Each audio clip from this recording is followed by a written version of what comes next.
I slept with my childhood enemy. Story 1. I've always hated him. Why did I sleep with him? I opened my eyes, somewhat dazed, a strange warmth across my cheek and throughout my upper body. I blinked several times as I felt a terrible headache, probably caused by yesterday's party.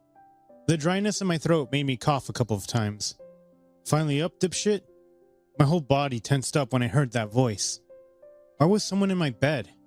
My mouth gaped when I finally absorbed my surroundings. I was definitely not in my room, or my bed. The warm surface my head was resting on was a chest, and my arms clung tightly to this person's waist. My breathing stopped. What did I do last night? Took you long enough, the voice spoke again. This time I recognized it. This had to be a dream. No, not a dream. A nightmare. My body was petrified, but still, I forced myself to look up. A quick but loud scream escaped my mouth, and my body scrambled backwards. My legs also trashed, trying to get away from him, kicking him out of the bed in the process. A loud thud and a groan were the only things I heard after. It was Michael, my worst nightmare. What is wrong with you? He screamed back at me as he sat on the floor. What the hell? What is wrong with you? I screamed back. Get away, you gross me out. I gross you out? You were drooling all over my chest for hours. I was kind enough not to wake you up, and this is how you repay me? He pointed an accusatory finger towards me. My cheeks heated at the accusation. I was not. Sure, Mr. Cuddles. He stood up from the ground, very much naked, with no shame at all. Jesus Christ, put something on. Both of my hands went over to cover my eyes. Blindly, I threw a pillow at him. I don't want to see any of that. I think it's a little late for that. You saw plenty last night. My hands dropped from my face to see my own naked body, and the fractured memories start to hit. The last clear memory I had was Michael coming up to me at the party. And like every encounter of us, it ended in an argument. I was not sure how we started discussing Michael's bed skills. Knowing me, I was probably fed up with his constant bragging, and most likely insulted his ego. Cropped images of us walking to his apartment, or me jumping on him as soon as we arrived appeared in my mind. I cringed at the last. The few memories I had was more than an excited participant. Oh God, I muttered. When the realization hit me, I had slept with Michael, the guy I hated so much. The only person I couldn't stand, and of course, to make everything worse, I had enjoyed it. Listen, maybe you could freak out another time? I have class right now. He threw my shirt to my face as he put his boxers back on. I glared at him. What, were you expecting also some morning cuddles? He said in a stupid tone. He extended both of his arms, but made no intention to walk towards me. Screw you. I got up and started dressing up as quickly as possible, my back towards him. Unconsciously, my eyes sneaked a peek at him, only to find him already watching me. I turned around, feeling myself blush. Crazy, Michael started saying. Last night, you were... I don't remember, I quickly interrupted him, not liking where the conversation was going anymore. You don't remember anything? He asked. His gaze met mine, and I could feel him analyzing me. My eyes dropped to the floor, not standing those hazel eyes. I heard a small chuckle. Okay, I see. Do you? Do you remember anything, I asked while nervously played with my hair, making my best effort to look natural and nonchalant. He took a moment to respond. He looked at me up and down with a knowing smirk on his face. Nothing at all. I looked at him suspiciously for a second, and that was our last conversation before I went home. The next day, after that uncomfortable morning, I spent the entire day contemplating my bad decisions. No matter how attractive Michael might be, he had the worst personality in the world, and had always been that way since we were kids. I couldn't remember the exact moment I met Michael, because our mothers had been friends and neighbors long before we were born, so we had always known each other. What I could remember was the image of a very talkative and noisy blonde boy who occasionally visited my house. At some point in my life, the feelings towards that boy evolved from annoyance to pure hatred, especially with that terrible personality he developed over time. At first, when we were kids, I could handle it, but eventually Michael's behavior became difficult to ignore. He went from constantly annoying me with his unstoppable chit-chat to contradicting me and trying to fight me every chance he got. Having such pride, I couldn't let him win, so I always responded to every provocation. Michael, instead of backing down, always seemed more fired up after my attacks. On several occasions, they called our parents, when these arguments became physical.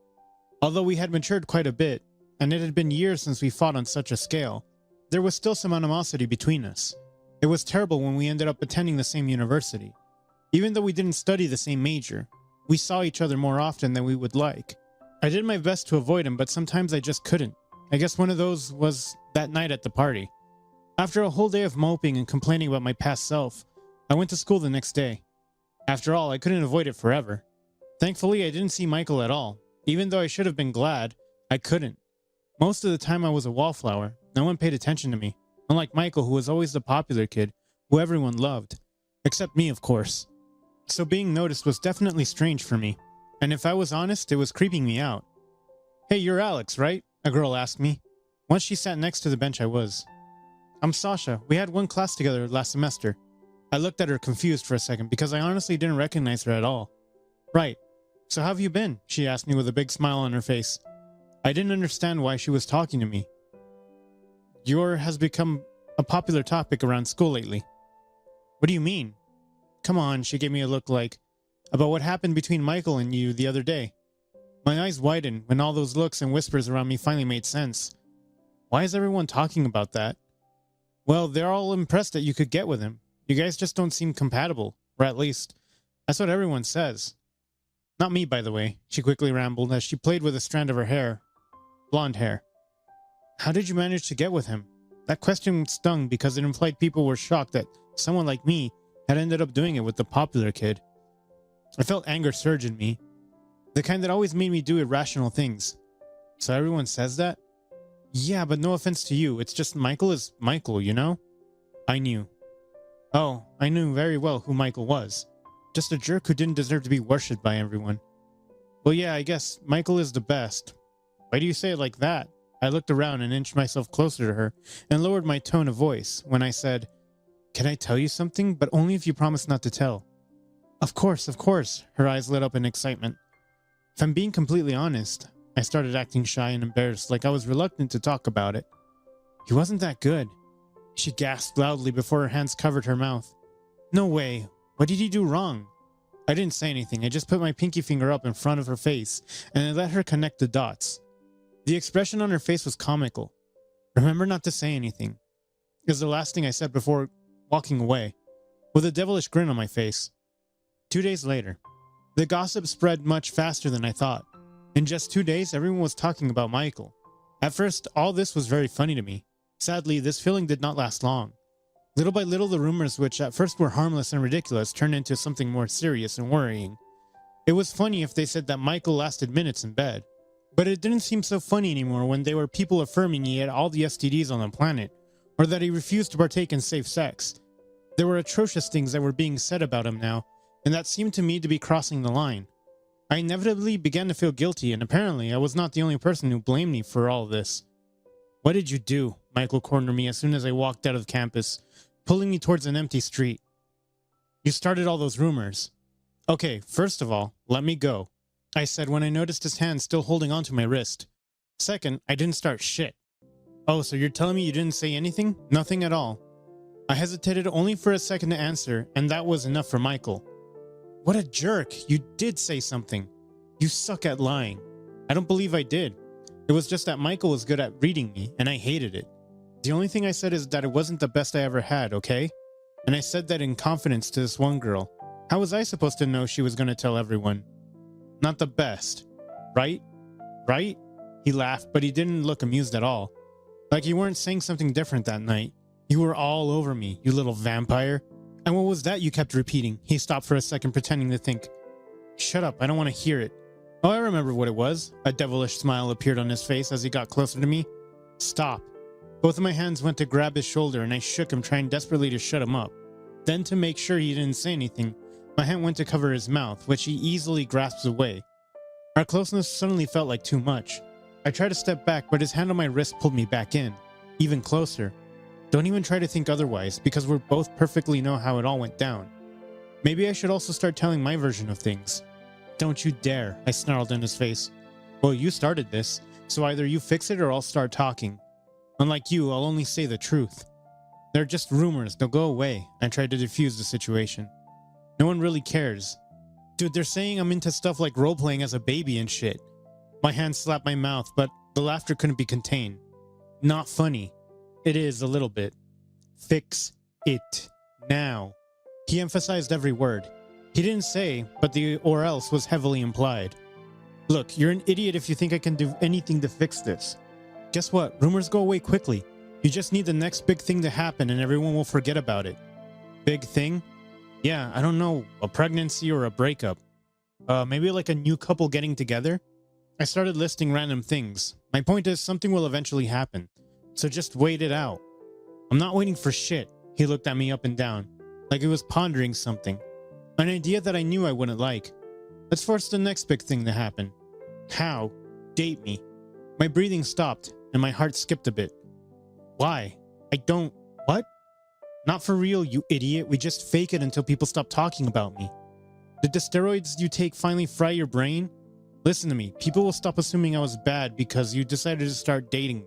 No one is going to buy that. Like hell, I'm going to be able to pretend like I like you. Well, either you start practicing your acting skills or I speak up. Your choice. Either one works for me. I hate you so much. The next day. Get in, idiot. Michael screamed from his car as he honked multiple times when he came to pick me up for school. I was really tempted to just ignore him and continue walking, but I knew he had me on a tight leash. So I just rolled my eyes as I got into his car. What's up with this? Well, we have to make it believable. We're in love, remember? Yeah, like calling me an idiot makes it more believable. Real cute. What about babe? Do you want me to call you babe? He looked at me with a smirk on his face. Babe, I'm going to puke in your car. He laughed loudly before taking us to school. 20 minutes later. As soon as we arrived at school, all eyes were on us. I could practically hear the whispers of people disapproving of me, saying that Michael should be with someone better. It was so terrible that breathing became agitated and I couldn't do anything but look at the ground. Hey Alex, it's okay, Michael whispered in my ear, and I couldn't stop myself from jumping. He grabbed my hand and held it, smiling at me. It was strange because he rarely smiled like that at me. We're in this together. Strangely, his touch made me feel more calm. I smiled back at him and told myself it was only for the act. That's more like it. He kissed my temple gently and I couldn't help but blush. Michael went to drop me off at my class, but not before giving me a big hug and a kiss on the cheek. Despite knowing him for so long, we had never done anything so affectionate like that. I was completely blindsided. Of course, I knew that we would act as a couple, but I only imagined that we would walk holding hands at most. I didn't expect so many displays of affection from Michael. I didn't hate them, but they made me feel nervous and restless. Was that how he behaved when he went out with someone? 3 weeks later. As the days progressed, I became more and more accustomed to his touch, to the point where I almost expected it, although it continued to cause strange sensations within me. I insisted on ignoring them. This same feeling made me push Michael far away from me every time we were alone, which Michael didn't appreciate very much, but he didn't fight me because of it. Actually, we now rarely did in general. We were definitely not best friends, but it felt like we had made an unspoken agreement to make it less hell for the other, at least until we were done with this. People were more than shocked to see us always together. Even though some weeks had already passed since we started this strange ruse, people continued to go silent every time we passed by, and they kept looking at us out of the corner of their eye, analyzing us. I understood the curiosity to a certain extent, since despite being the most popular boy, Michael had never been seen publicly around school with a partner, and no one expected that I would end up being the one. This is the plan for today, he started once he pulled me into a secluded corner. We are going to walk to the cafeteria and we're going to sit at the table alone. Preferably one in the middle. I rolled my eyes. Ugh, don't think you love the attention a little too much? Sweetheart, we're doing this for attention. I bit my lip and rolled my eyes when he heard the pet name. I preferred him when he called me an idiot. At least that way my heart didn't behave weirdly. So back to the plan. We're going to sit there and, talk, flirt a little bit. Nothing crazy. And then I'm going to make this sign. He put his thumb against his nose. I nodded, confused. That's when you're going to kiss me.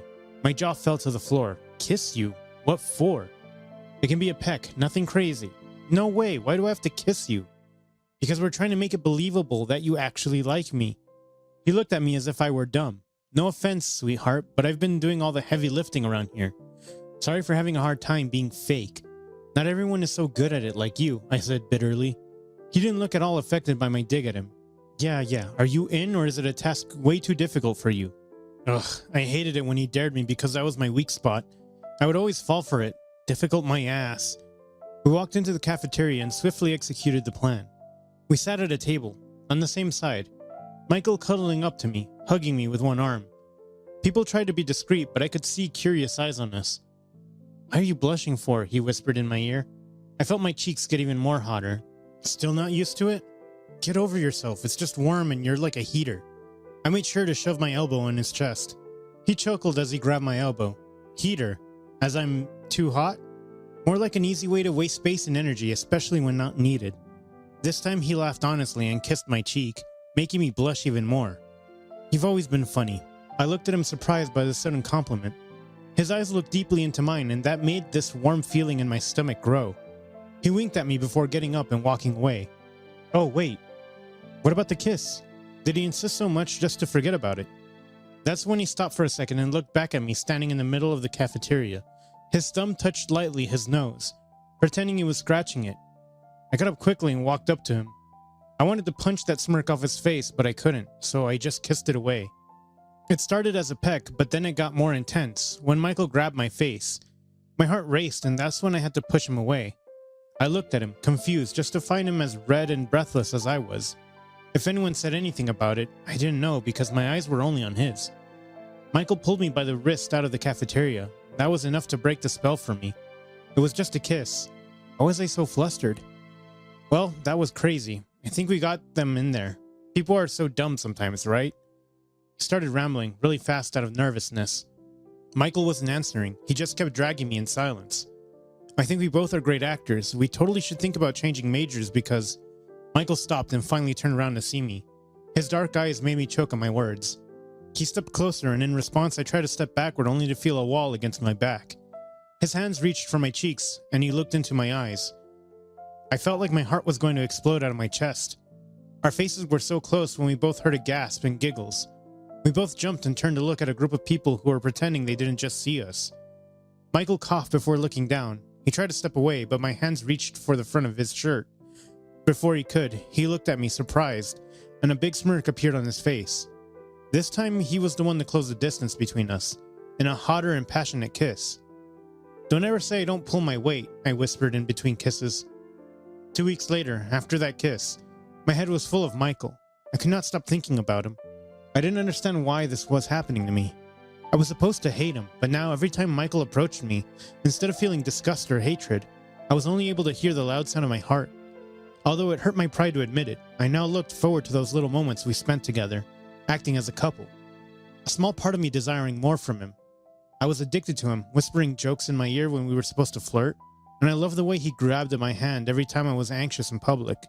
Even though I would never say it out loud, Michael was a sweet man, and now I understood why he was so popular, and why everyone wanted to be around him. Today was no exception. I walked out of my class, expecting to find Michael waiting for me, and he was, but he was not alone. A group of people was around him. I tried to pretend I didn't see him and escape, as I didn't like big crowds, but Michael called my name as soon as he saw me and signed me to come over. I stood by his side, and he integrated me into the group by putting his arm over my shoulders. It's just crazy that you guys are together, one of the girls in the group said. How did this start? Michael and I exchanged looks for a second, uncertain of what to say. This was the first time someone had asked. Well, it's a funny story, Michael started explaining. Funny story? Yeah, I guess that's what you would call it. Actually, I liked him first. Everyone looked at each other surprised. Even I had a similar expression.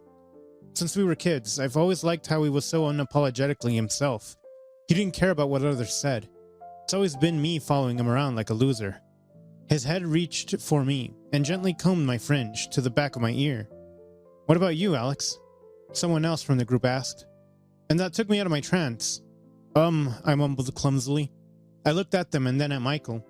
He had an expectant look on his face. Everything felt like too much for me. Excuse me, I need to go somewhere. That's the only thing I said before walking away. I was almost out of the campus when I heard someone rushing towards me. Are you okay? Michael asked once he was next to me.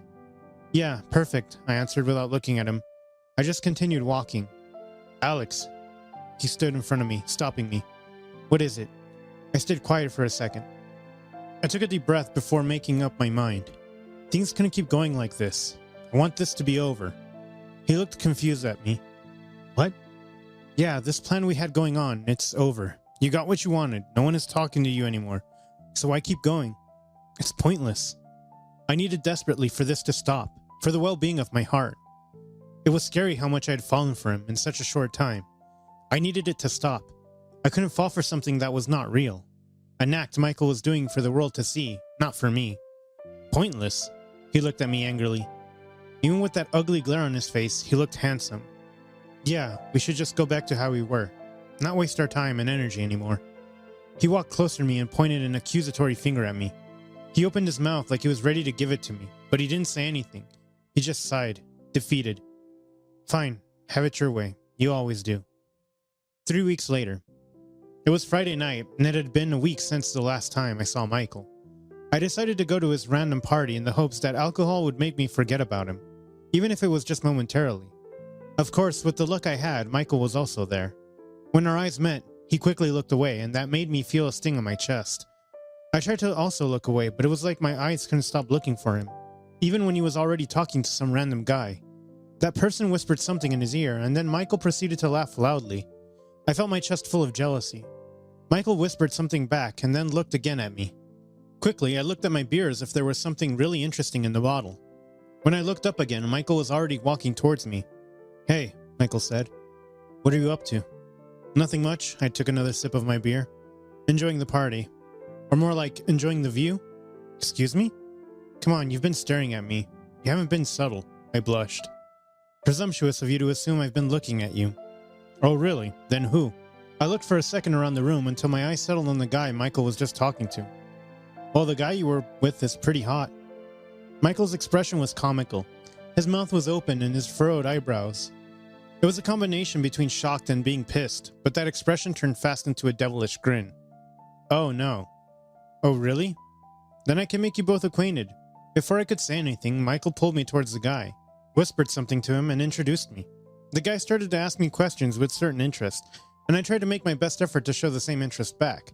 But I felt like I was losing this game, especially with Michael there constantly laughing at me with a smirk on his face. He knew I wasn't into him at all, but he enjoyed testing me. Anyways, obviously you guys were in the middle of something, so I'll let you be, I quickly said as an excuse to escape. Well, actually, Michael said that you were interested in me, the guy started saying with a grin on his face. That bastard. I looked at Michael, pissed. I was thinking we could have fun, the three of us, the guy proposed. I looked at Michael like I was looking for help. You can say no if you're not interested, Michael said. Of course this idiot was doing all this to make a point and make me back down. I wouldn't give him the satisfaction. To Michael's surprise, I ended up accepting and was even the first to push them to find a room. Once inside, the boy's lips found my neck. Michael kept his distance from us for a second, watching us. He no longer looked as happy as he did before, and I blushed under Michael's intense gaze. The guy separated himself from me and approached Michael. I felt a terrible sensation in his stomach when he kissed Michael on the lips. I couldn't bear to see them. I thought I could, but the pain was too much. Without saying anything, I ran away from the room. Alex, Michael screamed as he followed behind me. Leave me alone, Michael. I walked even faster.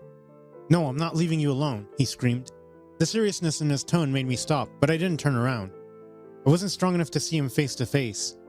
Why did you leave like that? Because I didn't feel like doing it anymore, I lied quickly. Right, but why? Just because, no reason, I shrugged. No reason? He walked to stand right in front of me. Then why did you look like you were about to cry? I opened my mouth to explain myself, but I felt a knot form in my throat. I'm sorry, he interrupted. His hand reached for my shoulders and he looked deep into my eyes. About tonight, about everything. I expected him to make fun of me or tease me. Not this. All this time I didn't realize, but I was so desperate for your attention, I ended up doing anything to get it. The worse you treated me, the more I misbehaved, because even if it was for bad reasons, that meant you were looking at me. He stopped for a second, before laughing at himself, like some stupid kid pulling the pigtails of the girl he liked. What? Stop. You don't like me, you hate me. I felt my eyes fill up and I tried to look away, but his grip on me held me in place. Stop pretending. No one is watching. I don't hate you. I'm not pretending. Never was. Why do you think I slept with you? His hand went to hold my chin when I stayed quiet. Remember what I said last time? I meant every word. I have always liked you, just didn't know it. So if you want to reject me, or you want me to leave you alone, you can say so. But don't say I'm not being honest. I was out of words, my heart beating hard against my chest. I was confused, but the only thing I knew was that I needed his lips on mine. Instead of saying it, I raised my hand to my face, and I touched my nose with my thumb. He smiled at me brightly. Aren't you cute? It was the only thing he muttered before kissing me. I like you too, I whispered, between kisses. It was about damn time you said it. I laughed at that. Sorry for making you wait. You'll have time to make it up to me. No more fake dating. This time it's for real. This time is for real. He grabbed me by the neck and kissed me again. Next Monday, after the party, Michael and I spent the entire weekend at his apartment, enjoying each other's company in every way. When Monday came, Michael wouldn't let me come home, and I ended up attending class wearing his clothes. When I came out, he was already waiting for me. When I took his hand in mine, I could practically hear the people's whispers. Haven't they ended their relationship? Are they together again? If I wasn't so happy, I would have resented the attention. Unlike me, maybe that bothered Michael because, in front of everyone, he grabbed my face and planted a passionate kiss on my lips. Want to go to the beach? Michael asked me, once we were inside his car. I looked at him confused. Right now? Yeah, why not? Well, it's an hour away and we have class tomorrow, I stated the facts. So, who cares? He had a mischievous smile on his face. A first date on the beach would be cute, don't you think? I hummed, smiling back at him. I do love the beach. I know you do. You do? Of course, when we were kids, you always looked so excited every time your parents took you there. You remember? How could I not? I felt so moved. I could cry, but instead I just kissed his cheek and rested my hand on his thigh. Let's go to the beach. I want to go there with you. 1 hour later, when we got to the beach, we played in the sand and then swam naked, throwing water at each other and laughing at each other's jokes. When we started to get cold, we got out of the water and they started dancing, holding hands while we watched the sun go down. Michael whispered to me how happy he was, and I just kissed him in response. I want to see how long we can do this, he said between kisses. I want to see if we can do this for the rest of our lives, I replied with a grin. Conclusion. After that, Michael and I started dating for real. Surprisingly enough, it turned out that Michael could be sweeter than he already was. We were always together, and when we couldn't be, Michael always called me, telling me how much he missed me. Although, to be honest, we continued to fight quite a bit. The good thing was that things never escalated to something serious, and we were also both quick to say sorry. He made me very happy. The end. Stuck in a sauna with my Nemesis, Story 2. It started with a single, drunken kiss. The kind of stupid decision you make when you're drunk that makes you want to swear off alcohol for the rest of your life. Or 3 months in my case. But that's besides the point. The annual office party was something we all looked forward to. It was a chance for us to finally unwind with each other, be able to enjoy each other's company as more than just coworkers. And yes, I know it's not always a great idea to get super close to your coworkers. I knew that even back then. I'd also know never to kiss your coworkers, which is just a testament to how drunk I got that night. Martin was a friendly guy, well liked even though he had been only working there for a few months at that point. He was charismatic, good looking. We sat beside each other every day, and he was the type to strike up a friendly conversation with me randomly. At that point, we hadn't been super close friends or anything, but I did have some admiration for him. Our relationship at that point had been distant but amicable. And then I got drunk. We got drunk. We got drunk and somehow in the late hours of the party, when everyone else was either getting ready to leave or slumped against some piece of furniture dozing, Martin and I had ended up by ourselves in the corner, striking up a conversation that had somehow, inexplicably, ended up with us locking lips against the wall. Perhaps I had been so repressed at that point that I had just jumped at the opportunity. Due to work, it had been a while since I'd gotten any action, romantic or otherwise. Plus, he'd been a damn good kisser too. I didn't think anyone had seen us. We pulled away from each other seconds later, laughing and giggling against each other's lips like silly children who'd just done something naughty.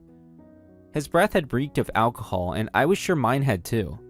Tons of fun. Eventually, we parted ways and went to do other things, and the night ended when our boss, Dennis, who had somehow managed to remain sober for the entire night, stepped into the room and announced that the party was over. Someone called me a cab, and one way or the other, I was home, comfortably asleep in bed. The following morning, I didn't remember much of the party, especially into the later hours. But I definitely remembered what had happened between Martin and me. I was somewhat embarrassed that I had lost control to the point of doing something like exchanging a drunken kiss at a party, but at the same time, it felt exciting. Like I was young and in college again, experimenting with guys for the first time. I wondered if it had been just as exciting for Martin as it had been for me. I wasn't so optimistic that I thought we would spark up a passionate romantic relationship or something, but I at least hoped that it would break some of the ice between us. The next time we saw each other at work, I tried bringing it up in private, but to my chagrin, Martin had just laughed nonchalantly. "Oh, that?" He chuckled. Peter, we were drunk. I hardly think that counts as anything exciting. We stood by the water cooler, talking in low tones. I blinked, trying not to let my surprise and, well, embarrassment show on my face. He said it so casually, like he hadn't given it a single thought since that night. And maybe he hadn't. For someone as popular as him, I guess a kiss like that didn't mean much to him. And perhaps it was just my bruised pride, but Martin suddenly seemed a lot more arrogant in my eyes. Ah, really? I smiled tightly as I reached out and grabbed a cup, filling it with cool water. I just thought it was funny is all, but I guess you don't see it that way. I mumbled, bringing the cup to my mouth as I turned and walked back to my seat. The conversation ended peacefully enough that day, but that would very quickly become a rare occurrence. A very rare occurrence. Our dislike for each other grew gradually. Admittedly, it had been my fault, just a little bit. I couldn't quite help the fact that I was offended and showed that by getting just a bit colder towards Martin. Martin, in turn, noticed this and quickly became irritated with me, returning my coldness with a chilly attitude of his own. And when we couldn't keep up the frostiness anymore, we began to bicker. Peter, will you please check your inbox? What? Why? I sent you something over an hour ago and it hasn't even been opened. I don't know what you're always doing on that computer, but it certainly doesn't seem to be anything work-related. You've got lips and a tongue, haven't you? A simple, hey, I just sent something over, would suffice instead of just plopping it into my inbox and assuming that I would telepathically be able to tell that Martin sent me something. I knew I sounded hysterical, but I had enough. If I wasn't a civilized man, I would have thrown him out of the window. Exchanges like this were common, and they were usually noticed by our coworkers. They started out being baffled and kind of amused by our spats, but I imagine they must have gotten tired at some point. I tried to ignore them as much as I could, but it was difficult when we sat so close to each other. We were constantly nipping at each other in ways that were simultaneously exhausting and, well, a little exciting. I didn't know it at the time, but bickering with him became something I had this weird anticipation for. I'd be getting ready in the morning and remember that I was going to see him, and I would groan and roll my eyes. But I secretly looked forward to it. It was strange, and I imagine it must have been the same for him. Neither of us noticed, of course, but other people certainly did. A few months later. Months passed. The company came into more money than had been imagined, and it was decided that something else would be done to celebrate instead of the usual party they threw. A lot of people were disappointed at first to learn that we wouldn't be having a party. I was quite relieved, for obvious reasons. We were all equally delighted to know what we would be doing though, which was taking a company trip. There weren't many of us working there after all, so the price would hardly be outrageous. Not to mention, not all of us would be able to go. Some of my coworkers were married with children. They could hardly afford to suddenly leave on a 2-week trip. I was not married with children. Seeing as I was in my early 30s at that point, I mourned that fact sometimes, but certainly not that day. A paid 2 weeks vacation at a nice hotel? Who wouldn't jump at that kind of opportunity? I spent the days after the announcements at the office preparing for the trip. I was so excited that I had failed to consider the one thing that would, without a doubt, completely ruin the experience for me. It slapped me right in the face just a few days to the trip. On the company group chat, we were sent the room assignments for the duration of the trip.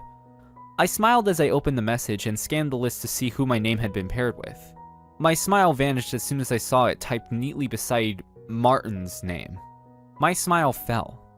The good mood I had managed to maintain for days dissipated in an instant. No, I thought. Absolutely not. I was just barely managing to tolerate seating close to him at work. That was one thing. I knew that I would clock out eventually and head home, not having to see or hear anything about Martin for the next couple of hours, or days if it was the weekend. That was all well and good, but sharing a room with him? For 2 weeks? Sleeping in the same room, waking up, sharing a bedroom? It was going to drive me crazy. I was already going crazy just thinking about it. My instinct was to call up my boss and ask if the arrangements could be adjusted, but I hesitated. Wouldn't that be a little childish? My feud with Martin was already a little immature. I was willing to admit that to myself. So I actually felt a bit of shame at the idea of calling just to request a change of our sleeping arrangements. It made me feel embarrassed, so much so that I decided against it. It would drive me crazy, sure, but just how bad could it be? I was sure I would be able to handle it. A few days later. We all poured into the buses that had been brought over for us.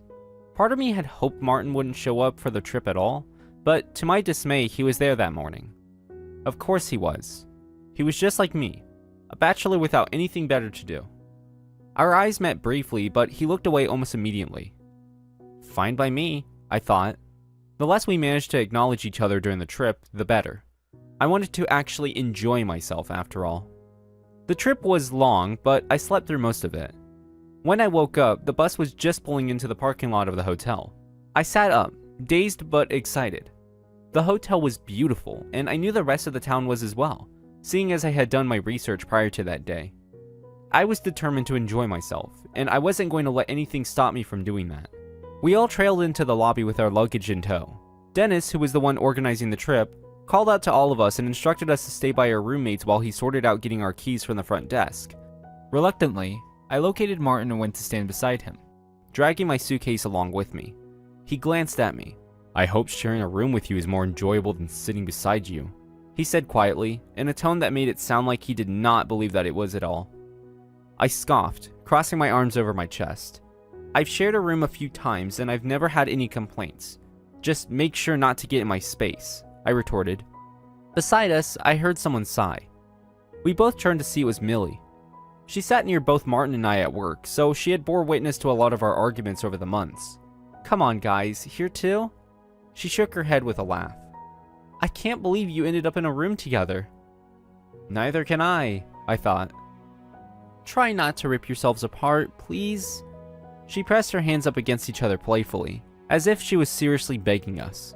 "It's for 2 weeks, so you guys have got to learn how to tolerate each other for now." "Relax, we're not kids," Martin said, giving Millie that easy smile of his. "We'll be good as gold, or, well, as long as Peter here will allow." I turned my head to him, glaring. "What's that supposed to mean?" "It means you're always the one picking a fight," he said bluntly. "If you don't do that, then we'll be fine." Irritated, I clicked my tongue and looked away from him. I wanted to promise Millie that we wouldn't argue too much, but I couldn't be sure with this guy. Millie sighed again and brought her palm up to her forehead in exasperation. Dennis returned with our keys. He handed them out to each pair and ended up giving our key to Martin. It was, in all likelihood, probably because Martin was the one standing the closest to him, but it irked me just a bit regardless. Our 2 weeks here start officially tomorrow, so I advise everyone should rest up for now. Dennis said, "It was a long trip, and I'm sure you'd all like to sleep in a nice, comfortable bed." Everyone mumbled their agreements, myself included. Sure, I had just woken up, but that bus seat had hardly been comfortable and my neck was killing me. The idea of snuggling up in a proper bed sounded very appealing to me in that moment. We headed to the elevators and gradually dispersed as everyone got off their respective floors. Soon, it was just Martin and me. Silently, I glanced at him as the elevator continued to rise, taking us to the 9th floor. Part of me wondered if this arrangement had just been a coincidence. There was no way it could have been. It was clear to everyone that Martin and I disliked each other. Was this someone's attempt at trying to get us to settle our differences? As if sensing my stare, he looked over at me and raised a brow as if asking, "What are you looking at?" Slightly embarrassed, I turned my head away again. Even if it was a deliberate push for us to get along, I didn't see it happening. Martin seemed too full of himself for that to happen. At least, that's what I told myself. In truth, my pride was still bruised, and I have a habit of being stubborn. Just a bit. The elevator doors opened, and we walked down to our room. Our first night in that room together can be summed up in 2 words: awkward and infuriating. The room, while nice, was not too big. It wasn't small either, but it was not big enough for either of us to effectively ignore the other's presence. As we moved around the room and tried to settle down, we kept running into each other. At the table, at the closet, on the way to the bathroom. For the time being, we tried to maintain the peace. We tried to follow Millie's advice and not eat each other alive. And we managed to do this for like 20 minutes.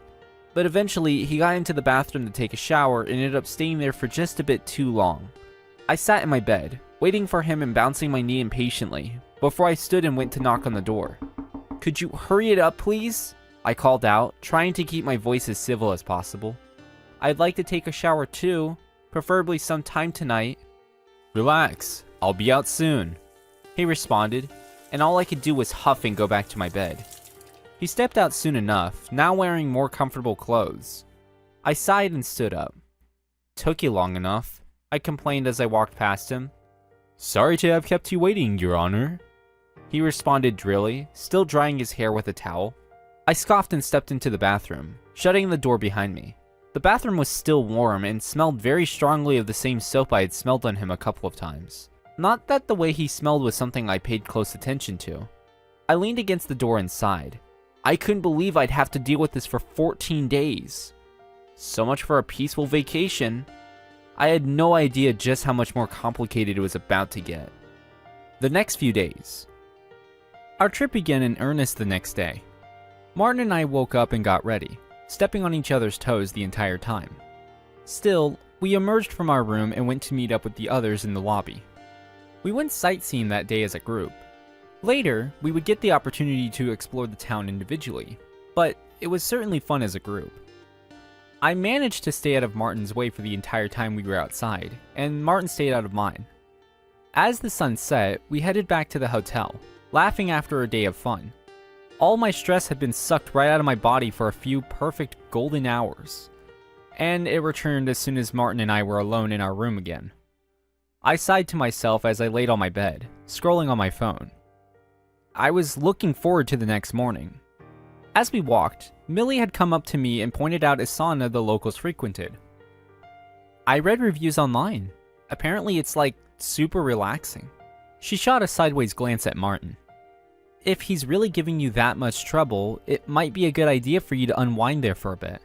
I thought about that and decided that, yeah, she has a point. The next morning, I was up at the crack of dawn.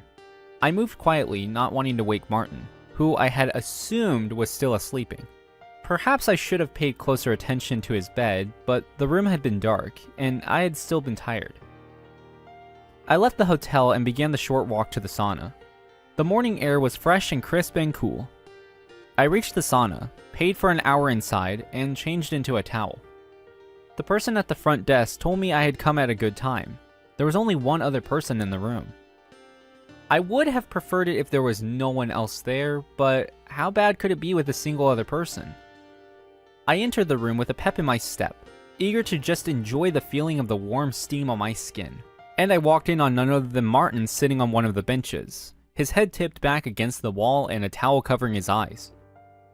I froze in place like deer caught in headlights, cursing my luck. I waited for him to realize that he wasn't alone, but he didn't move. And that was when I realized that he was fast asleep. His lips were slightly parted, his bare chest rising and falling in time with his deep breaths. I probably should have just left right at that moment, but I found myself lingering. Every so often, I would find myself wondering just why exactly Martin seemed to be so popular, especially with women. And often, I would get a very poignant reminder of that reason. This was one of those reasons. To my complete shock, I couldn't help but stare at the way the skin of his torso flushed. It was coated in a thin layer of sweat. I watched silently as a drop, water, or it might have been sweat, rolled down from his collarbone, down the swell of his chest, down his sculpted abdomen, and disappeared past his towel. "Peter?" I jumped, my gaze snapping back up to his face. He had woken up and was peeking at me from a small gap in under his towel. My face turned horribly red. I hoped he would just think I was flushing from the steam. He sat up properly, taking the towel off his face and watching me with a slightly puzzled expression. "What are you—" "I guess we had the same idea," I said quickly. How long had he watched me stare at him? I wanted to disappear into the steam and become invisible.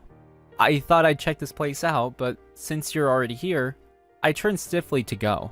"You don't have to go. Multiple people can stay in one sauna. Or did you not know that?" I heard him say. I didn't need to look at him to know he was smiling. I could hear it in his voice. He had caught me staring at his body. I wanted to claw at my hair. I could have just left, but now it felt like if I did that, I would be admitting defeat. Defeat to what? I didn't know. But it definitely felt like Martin was issuing some kind of silent challenge to me. Do you have the balls to sit in here with me even after that? That sort of feeling. My face was still burning, but I turned around to face him. He was indeed smiling. His elbow was propped up to his knee and his chin was resting against his palm. You're right, I responded, smiling stiffly back at him. I walked into the room and sat on the bench across from him. I had hoped the steam would warm me up on that chilly morning, but at that point I felt thoroughly warm all over without it. I guess I'll relax for a little while, I said. A few hours later. I didn't last 30 minutes in there with him.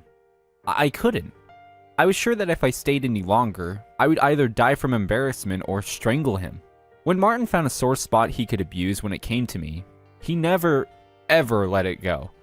And that day, I had managed to let a terrible weakness slip. The fact that I still found him attractive even after our months of bickering. He'd sighed dramatically and put his towel back on his face, leaning back as if putting himself on full display for me. When he did move, it was to make the room even hotter, which worked up more of a sweat than I would have liked. He saw the irritated expression on my face and gave me a look of fake concern. "What's up, Peter?" he asked me, cocking his head. "Too hot for you?"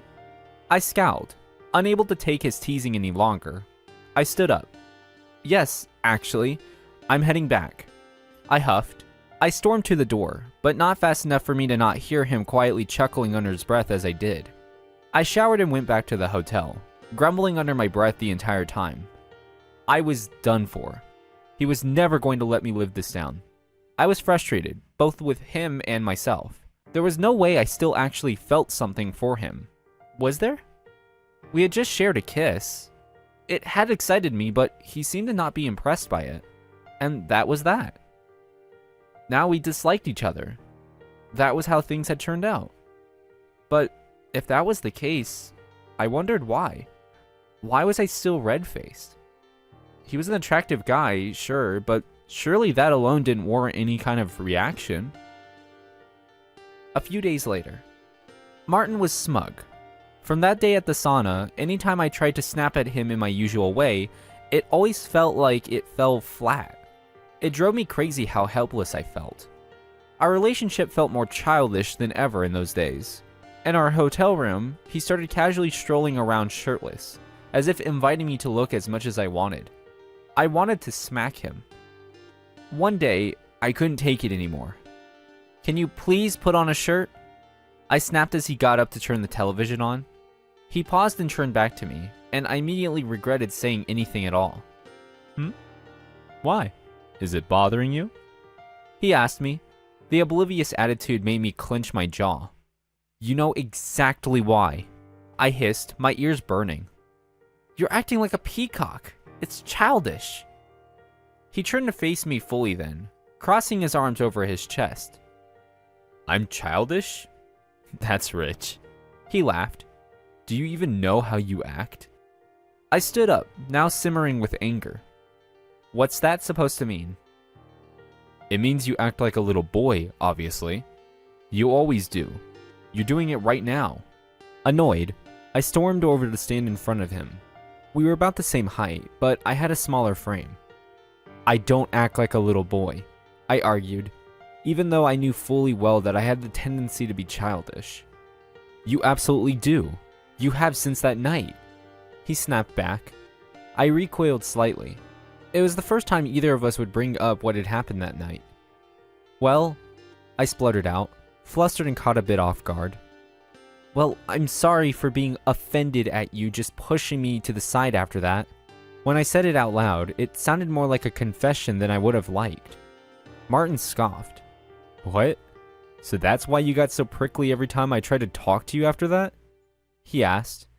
"You immediately tried butting up with me again like nothing happened. Like you just wanted to completely ignore what had happened that night. Like it was such an embarrassing thing for you that you wanted to erase it from existence completely." I threw my hands up in frustration. "Of course I would get prickly." "Well, maybe I just regretted what I said that day. okay? He spat suddenly. Maybe I was trying to make up for it, but you never gave me the chance. You just went right to acting like a spoiled kid. I am not...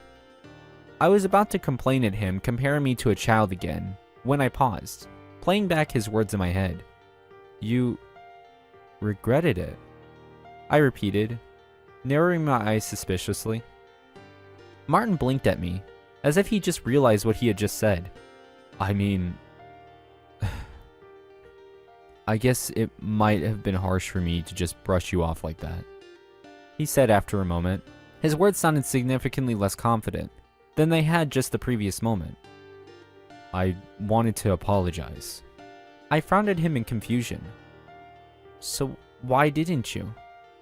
I just said you didn't give me a chance to, he huffed. You just went straight to being angry with me. That's only because I thought you were trying to... My voice rose in volume again as I started to defend myself, but I paused inside, deciding it wasn't worth it. I raised a hand to my forehead and rubbed it, exasperated. In any case, just put on a shirt, I grumbled. I still don't know what this has to do with you. He was still feigning ignorance. I just want to be shirtless. Oh, give me a break, Martin, I groaned, rolling my eyes. Is this fun for you? Watching you try to deny that you're not still attracted to me? He smiled then. Yeah, I'm having a blast. What makes you think... I started to deny it, but the way he raised his eyebrow made me realize that it would be completely pointless. You're infuriating. Why are you like this with only me? I asked him. I could ask you the same question. To my surprise, he suddenly took a step forward. You never try to argue with anyone else like this, even when they make you angry. We stared at each other for a moment. He didn't say anything more, but his meaning was clear as day. We both knew the reason. Maybe we had known on some subconscious level for a while, but now there was absolutely no denying it, even with all the apparent miscommunication that had been going on.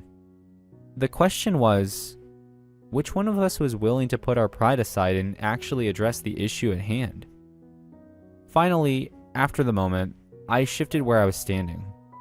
When you said... We started speaking at the exact same time. We both paused. He nodded to me, signaling that it was okay for me to keep going. Well, I continued. When you said you regretted what you said that day, did you just mean you regretted how blunt you have been? Or did you have any second thoughts? Martin bit the inside of his cheek.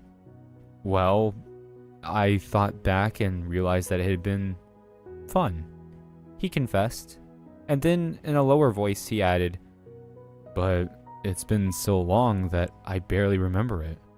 For a moment, I felt like all the blood in my body had rushed right back to my head. Well, I breathed after a second. We can always try to jog our memories. The words were hardly out of my mouth when Martin took one more step forward, completely closing the space between us and pressing his lips against mine like a man starved. I relaxed and my eyes shut. Jeez, I thought to myself as I held onto his shoulders. All that just to get this? We're complete idiots. Sometime later. Our trip drew to an end after 2 weeks. Our coworkers were surprised to see that Martin and I were on significantly better terms than we had been when we left for the trip. Glad to see you guys are getting along now, Dennis had told us when we showed up to the office the week after the trip ended.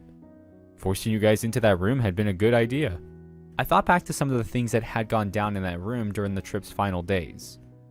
Getting along is a gross statement, I said mentally, but I didn't say that out loud. A couple weeks later, Martin and I were hanging out in his apartment. Lounging on his bed, we both laughed at our silliness. I guess we really did need to be stuck with each other to clear the air, Martin said. Dennis made the right call there.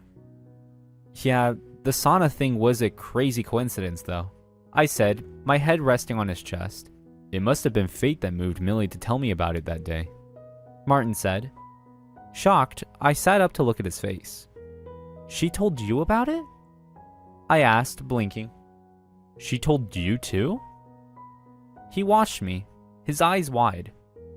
and then we both burst into an uncontrollable fit of laughter. Conclusion. Well, what do I have to say to defend myself now? Soon after that particular kiss in the hotel room, many others followed. And it didn't just stop at the kisses. As much as I appreciated Dennis and Millie's help, I couldn't deny that Martin and I had done the most part. And we had. If we hadn't infuriated each other like that, maybe we wouldn't have fallen into each other's arms just like that. The end. Hopelessly in love with my straight best friend. Story 3. I am gay, I said, looking straight into the eyes of my reflection. I was at my best friend's place, and Tom was in the bathroom. While he was busy taking a bath, I was busy reflecting on how I was going to break it to him the eternal truth about me. Despite being best friends for nearly 13 years now, I hadn't told Tom about it. I hadn't even hinted at it. I was not sure why I hid it for so long, but the partial answer could be that I had only recently come to peace with being gay. And now that months had passed after that, I wanted Tom to know about that too. It certainly did not help that I loved him. As far as I was aware, Tom was not homophobic. He regularly participated in any event to support the rights of our community. But I was afraid that he would not take lightly the fact that his best friend was a part of the community too. But at the same time, I wanted him to know it. What was the worst that could happen anyway? With that in mind, I repeated the sentence. I was confident I would let him know the same by tonight. I am gay, I said, and this time I sounded a little unsure. But that was not the case. I was sure I was gay. Heck, I had even kissed a guy and enjoyed doing it. So, I tried again. I am G. I stopped immediately. Tom had come out of the bathroom, and despite being in various states of undress himself, he curiously looked at me. I said, wear your darn clothes, man. Why are you freaking out?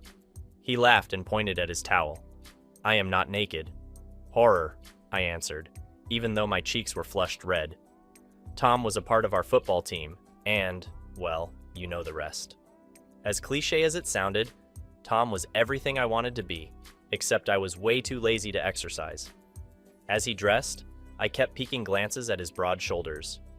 His shoulders were well defined, and it made sense why I liked hugging him so much. You could not argue against that if you knew Tom. Anyway, what were you saying in the mirror? Nothing. I wanted him to know, but I believed I wasn't ready after all. He raised an eyebrow at me. Are you going somewhere? No, I answered, genuinely confused now. Yeah, you were saying something, and then you stopped. Dude, drop it! I rolled my eyes and dropped face first onto his bed. It was done solely to hide my face from him. My coming out could wait. You are so annoying. What footballer takes so much time bathing anyway? I do, he answered. Feck others? Yeah, right. He dressed himself up, and I scrolled through my phone. Hurry up, he said 5 minutes later. I am dying of hunger. Yeah? And whose fault is that? At the little shop we often visited when we were too lazy to demand anything from our moms, I bravely expressed my opinions on a stranger sitting across from us. It was the first time I was so blatant about my appreciation for a man, and honestly, I dropped it as a hint for Tom. I was still scared to tell him about my being gay, so I decided maybe I should begin with smaller things. Right? So, in my bravery, I nodded at the man. Tom turned to look at him, and then looked back at me. What? He asked with his mouth full. When I made a face at him, he laughed and chewed more obnoxiously. Hell, this dude was disgusting. Why was I even in love with a loser like him anyway? I swallowed first before answering. He is nice. Nice as in? He stopped and looked at the stranger again. Do you know him? Do you mean he has a nice personality? Nice nature? What, dude? You finish your food first because you were dying of hunger just half an hour ago. And I will explain what I mean. Ooh. I was acting confident, as if my heart was not threatening to burst out of my chest. I said he is nice. Nice looking. I mean, look at the structure of his face. I believe that face belongs in a modeling campaign. And it seemed as if I was right. He was handsome as hell. "Whoa," Tom said, and his face changed the slightest. "And the slope of his shoulders?" "Yeah, he works out. His hair is nicely trimmed as well. He pays attention to how he looks. And I emphasized the word because this was going to be the last darn hint for the day. His hands, they are so... Brad." Tom laughed a dumb laugh. "I am trying to eat, Jesus." I shrugged. My face was red. "I am just appreciating a man, that's all. Men deserve appreciation as well." "Yeah," he agreed. "But from the girls?" I narrowed my eyes on him. "Kidding, man." He laughed, and I knew he was. "Maybe go and tell him. He will appreciate that, unless he does not like it or something." We turned to look at the man and found him staring back at us. Immediately, we moved our eyes to our food and ate in silence for the next 2 minutes before bursting into little gigglings. I hoped the man wouldn't take it as something bad. Then, when we were paying our bill, the stranger slid a folded napkin towards me. I did not even need to look at it to know what was there. Tom peered at the napkin and then stayed silent for a long while, and only broke the silence when I was about to walk in the direction of my home. "Hey," he said. "Yeah? Are you going to call him or something?" He shoved his hands into his pants pockets and did not look straight into my eyes. He was nervous. I did not know why. There was no reason. "Yeah, the same way you messaged Amy after the party night." "Yeah, but..." He went silent for a while. "Never mind, man. You have got a girlfriend, man. Let me fool around a bit. The dude's handsome and looked nice enough." I was not exactly a hint. It was right in his face, except I was not going to tell him straight away. "Yeah, but it's a..." He went silent. "Are you He stopped and stepped back. "Good night, man. See you at the school tomorrow." He blew a kiss at me and laughed like a maniac when I showed him my foot. But I stood at my porch long after he was gone. I could not understand some things about Tom, I knew, and this was one of them. When I entered my bedroom, I threw the napkin into the dustbin. "Sorry, Mr. Handsome Stranger. Maybe you would find someone better than me." At the school the next day, I could breathe the anticipation for prom. The prom fever was everywhere. It was almost like the school reeked of it. It was not like I was not excited about it, but some people were so excited they kind of ruined the fun of it. But then again, could I blame them for it? They were probably excited about spending some time, and maybe night, with their crush. And what was going on for me? The love of my life was busy with his girlfriend while I was still hung up on him. I did not even have the number of Mr. Handsome Stranger anymore to fool around with him. Man, my life was a mess. The old saying was true. Do not fall in love with a straight man of all people. Then again, it was not like I knew when I fell in love with him. To be very honest, and I was saying this as Tom's best friend, Tom was a nice guy. Besides his charming personality and attractive body, he was amazing to be around. He knew when to speak and when to shut up, and it was a nice thing. He gave the best hugs and even knew how to bake my favorite cookies. Of course, there were other issues with him. Like, he was impulsive. He did not work well under pressure. If it looked like he was handling pressure better, there was enough chance he would do something dumb soon. It was characteristic of him. I knew everything about him, yet I fell in love with him. I noticed, and I fell in love. Perhaps that was it, the reason why I did not know when I fell in love with him. It was precisely because of that when he announced he was going to date that sweet girl from the party after all, I did not go home and cry. Okay, that was a lie. I did cry a little bit, but even then, I accepted it without a fight. His relationship with Amy was another thing that was a part of his life. So what? I could remember another thing about him, but that did not mean I had to like Amy though. Although Amy was a nice girl, I did not have to like her, and that just made hating their relationship harder. I often felt like a loser. "You said you were going shopping?" I asked them at lunch. "Yeah, but Tom said he has a headache. I will go on my own," Amy replied. Behind her, Tom begged me to not say a word. How long has this fever been going on anyway? Brad, ask him to go to the hospital, please. He never listens to me. Fever? It was a lie.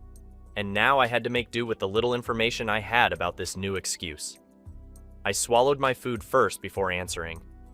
3 weeks, I answered confidently. 3 weeks, Amy screamed.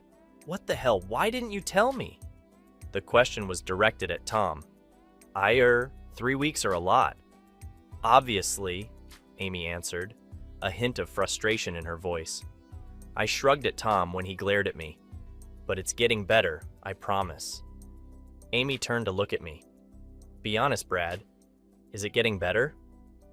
I suppose. I snapped my tiffin shut. There was this thing lacing her tone, and I knew I had created trouble. I was worried they would fight. I am going for my next class. Tom held my hand. You still have 15 minutes to go. Yeah, but... I stopped and thought of a name. Ethan wanted to meet me at the library.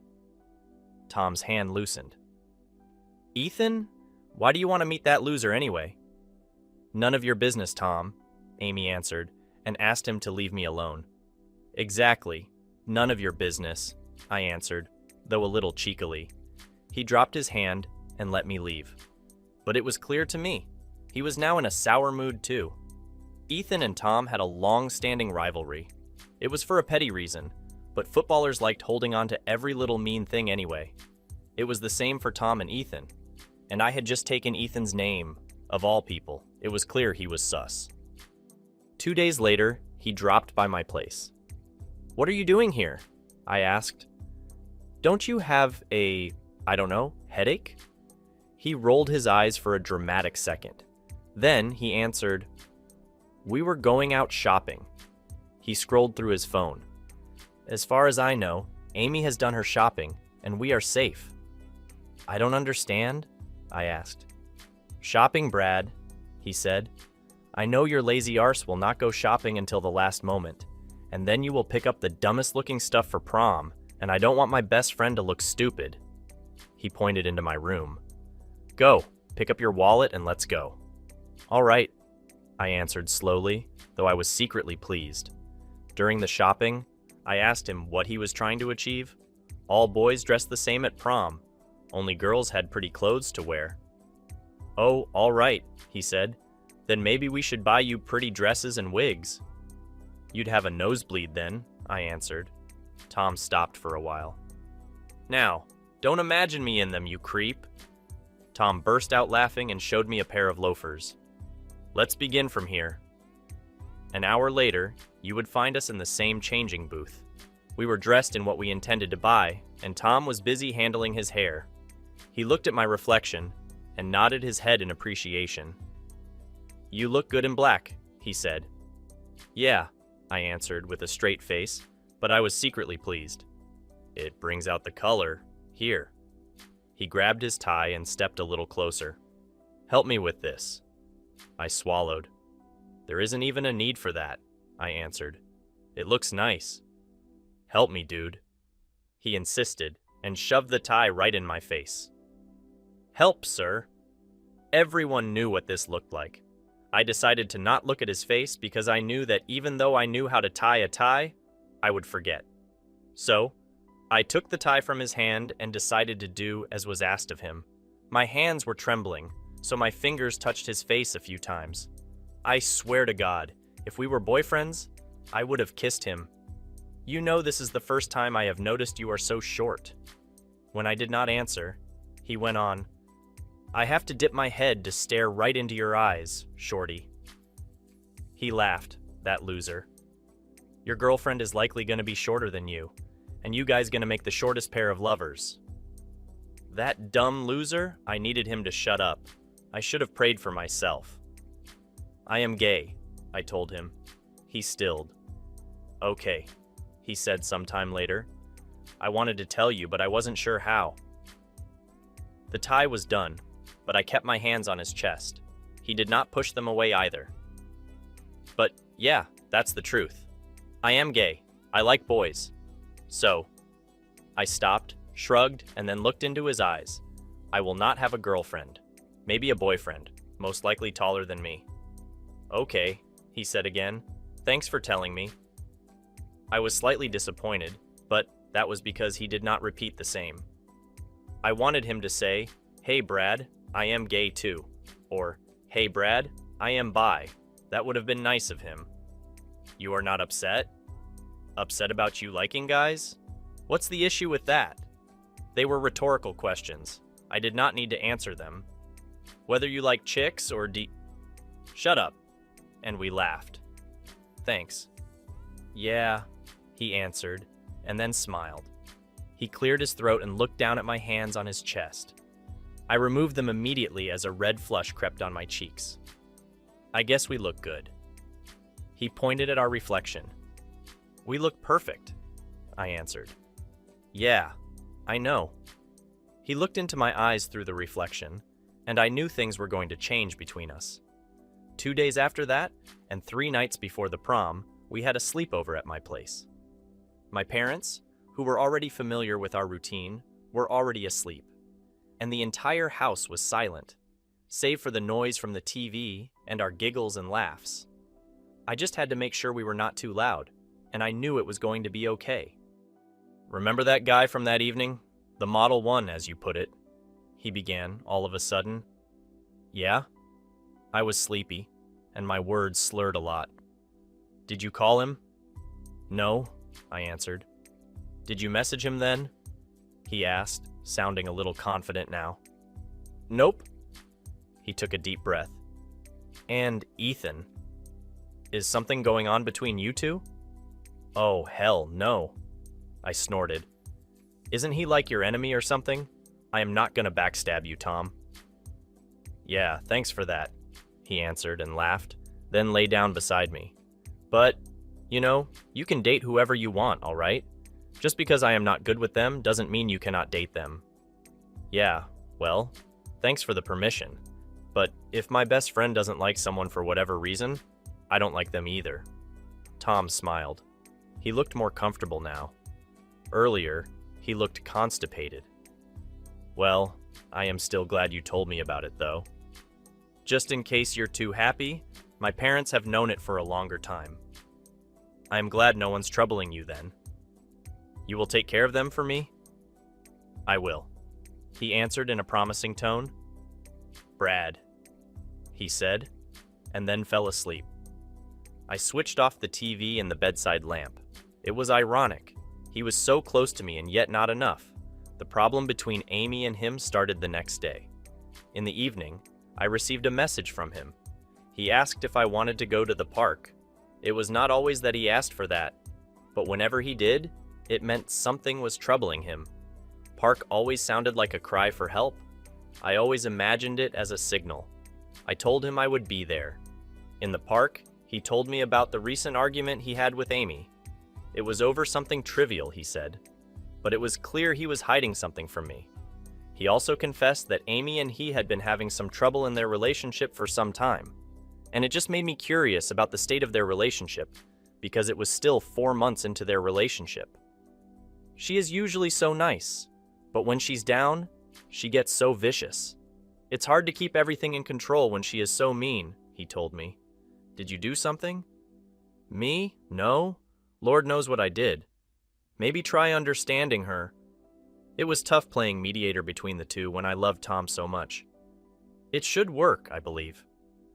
I cannot be the only understanding person in the relationship, he argued.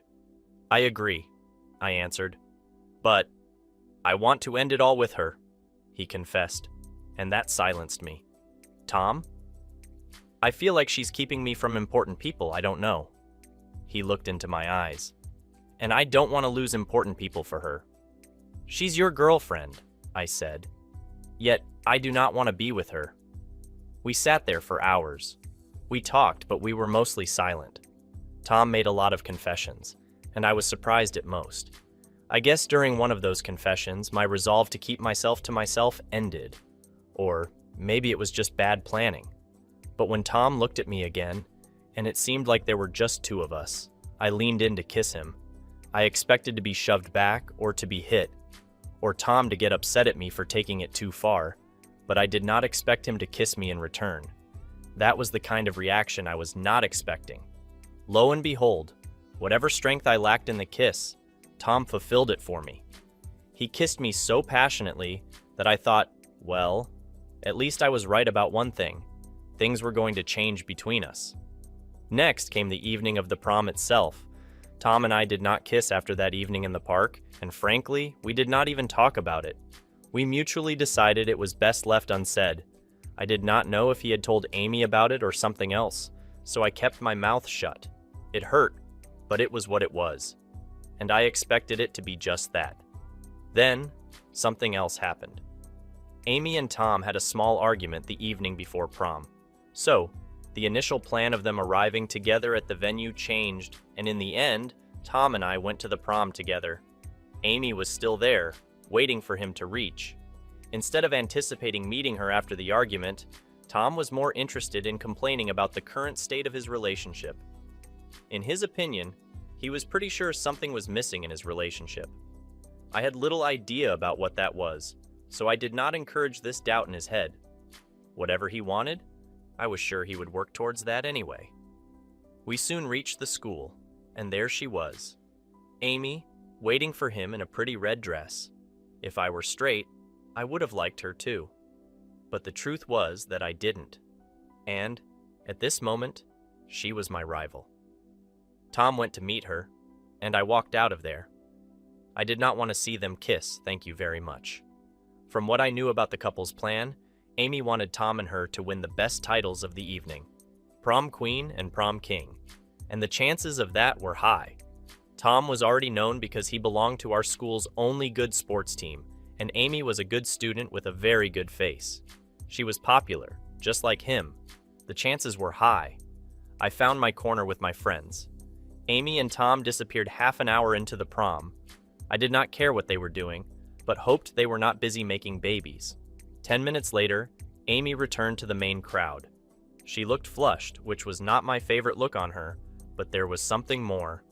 And none of it was obvious until I saw her hurriedly talking to her friends. I realized something was wrong, but instead of going to her, I looked for Tom. It was not hard to find him, but it took me 15 minutes just to get to him. I found him squinting at the fairy lights on the school building. He acted like he was drunk out of his mind. I looked at the broad lines of his shoulders for a moment before deciding I needed to talk to him, if only to make sure he was all right. "Hey," I said. "Hey," he answered without looking. "Did she tell you already?" "Tell me what?" I asked. "Is everything okay between you two?" "No," he hissed. "Of course nothing's okay with us." He rubbed a hand over his hair in frustration. "We broke up." It shocked me. From the way Tom talked about their relationship, it was clear he was not happy with how things were going between them. But this was still shocking. "What?" I said. "How's that possible? I had only seen them laughing some time ago. How was the breakup possible?" "Well, isn't it obvious, Brad?" he asked and finally looked at me. What I saw shocked me. His face was red, and there were tears of frustration in his eyes. He was not only upset but also hurt, and confused, I guessed. It was not the first time I had seen this side of him, but it certainly was just as shocking. "Isn't it clear enough, Brad?" "I don't understand," I answered with honesty. I was confused, but he did not answer. He kept his eyes on me. I tried to reason with him. "Tom," I began, "I am sorry for kissing you.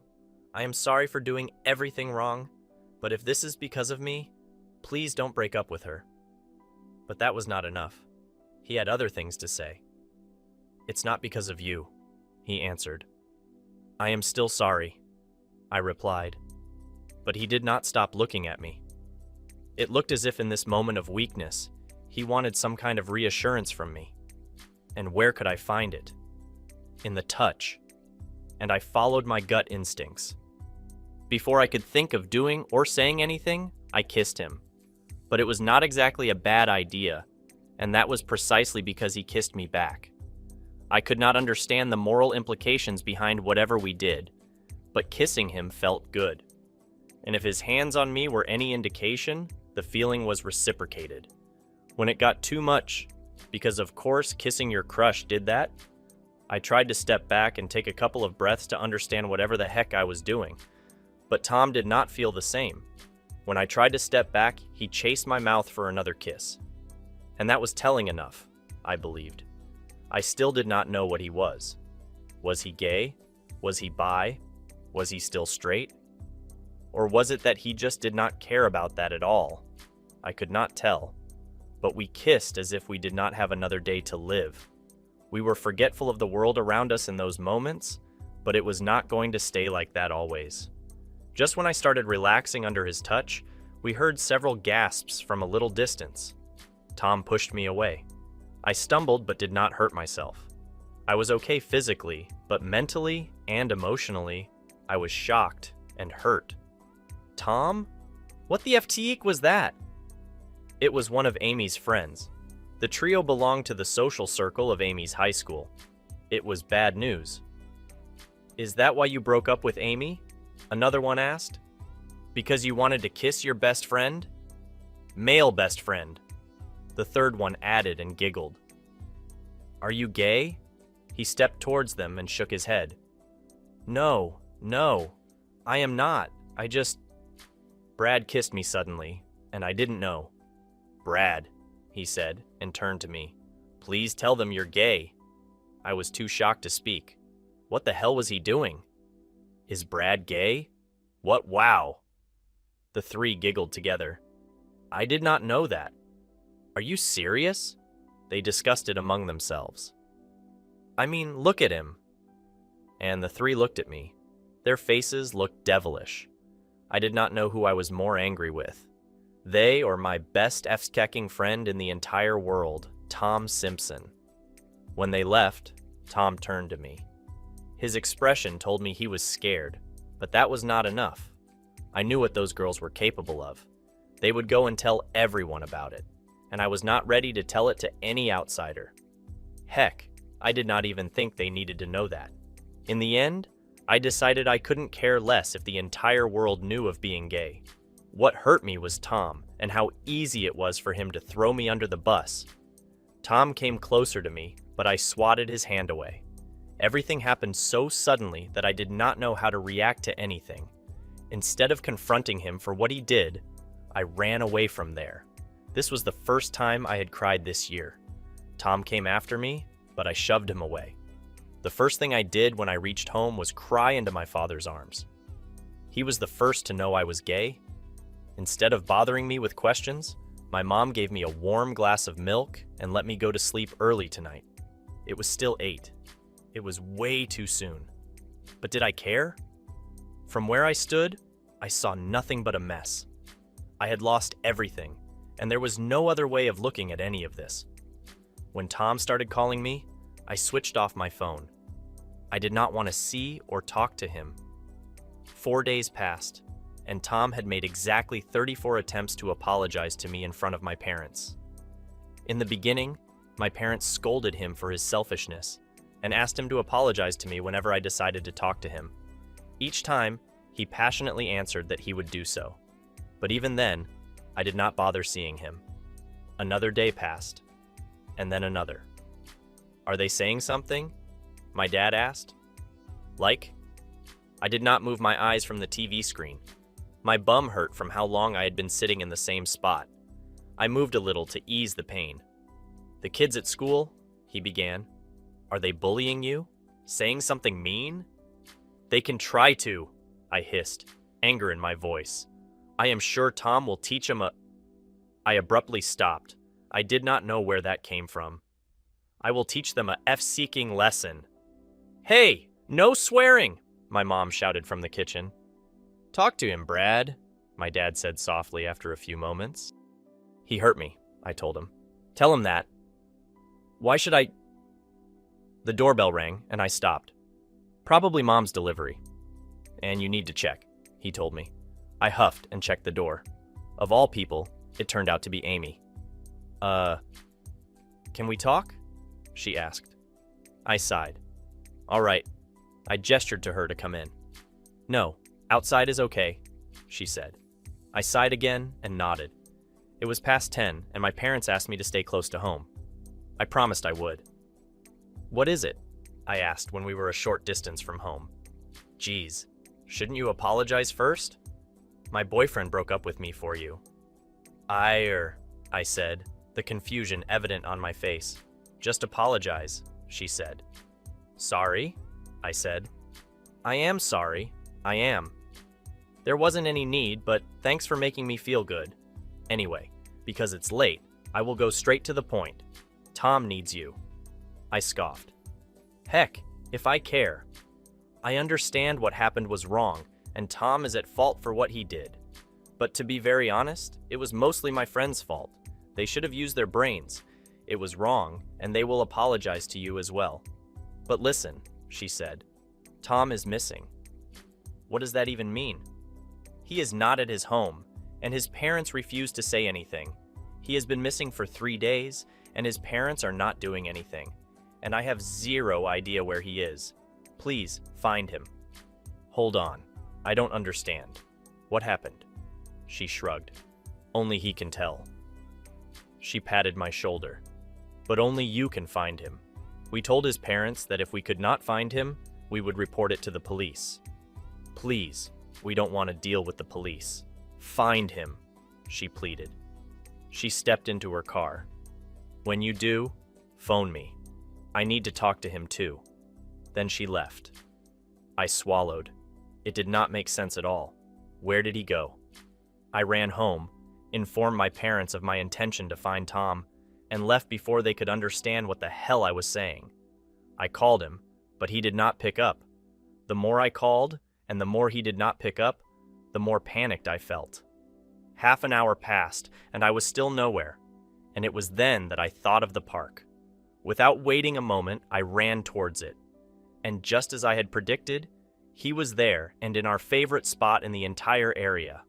What shocked me was that he was lying on the grass with a backpack under his head. It was not the kind of sight I expected to see. I ran up to him, breathing hard, and screamed at him. He sat up straight immediately, though he seemed a little groggy. Oops.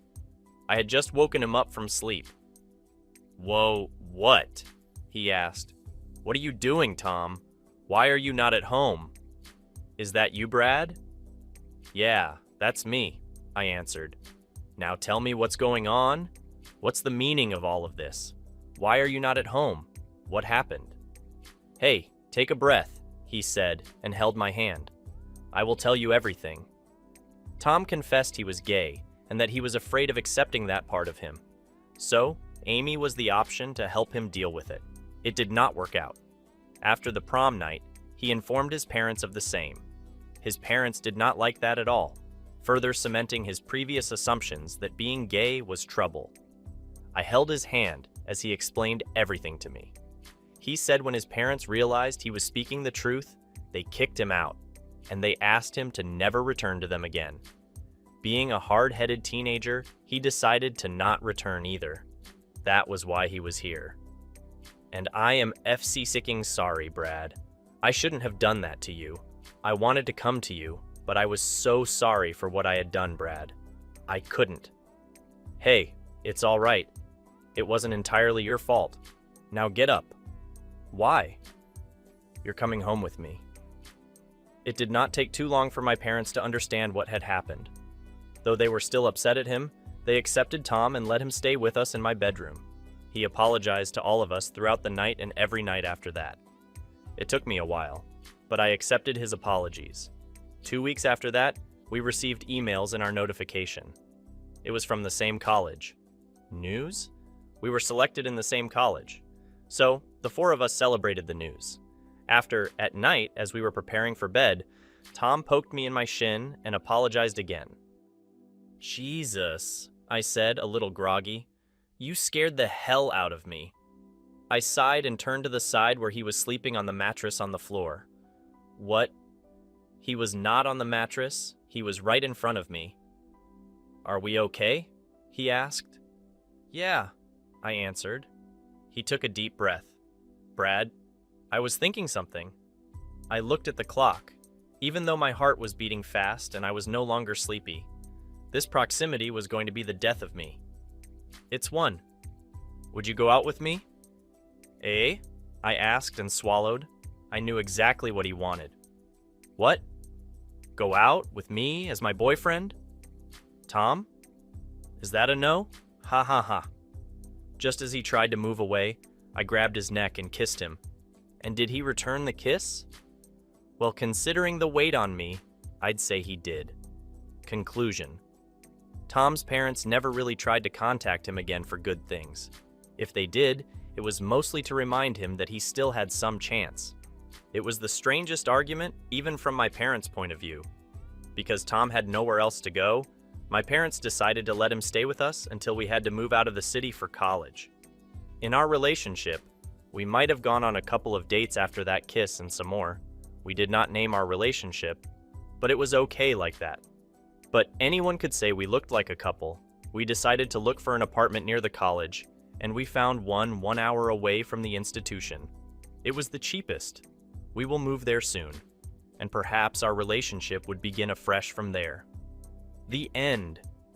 Is there a way parents can be stopped from going so far as to throw their kids out of the home for simply being gay? Thanks for watching. Consider subscribing to become a part of our Rainbow Force and stay wholesome.